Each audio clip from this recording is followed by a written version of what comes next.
နောက်တစ်ခုကတော့စိတ်ကိုဆုံးမတဲ့အခါစဉ်းစားဉာဏ်နဲ့ဆုံးမတာဘယ်လိုဆုံးမတော့ဆိုလို့ရှိရင်ကိုယ်စိတ်ထဲမှာလူချင်းလောဘတတ်မဲ့တဲ့ရာဂတွေဖြစ်လာပြီဆိုလို့ရှိရင်လူချင်းလောဘတတ်မဲ့တဲ့ရာဂတွေဟာအပင်ငယ်ကိုကြားစေနိုင်လောက်အောင်အကုသိုလ်မှုတွေ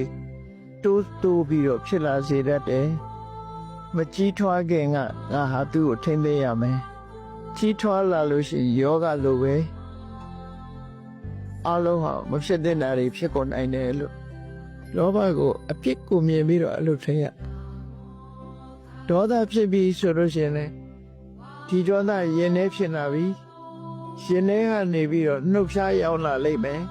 နှုတ်ဖျားရောက်လာလို့ရှိရင်ဆဲတာရဲတာဖြစ်လာပြီ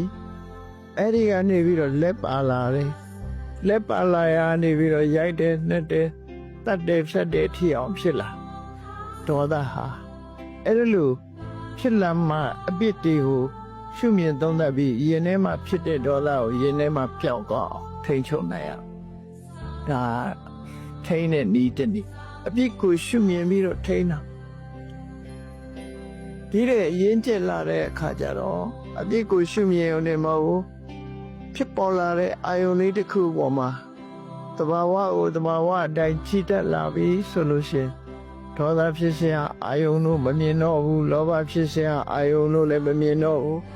တဘာဝတရားတစ်ခုလို့သာမြင်တဲ့အခါမှာလောဘလည်းမဖြစ်တော့ဒေါသလည်းအဲ့ဒါလို့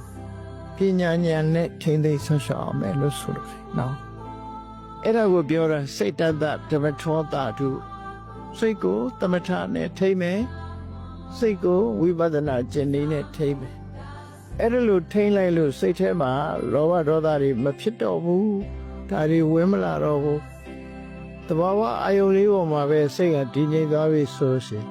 ဒါယဉ်ကျေးသွားပြီလို့သူပြော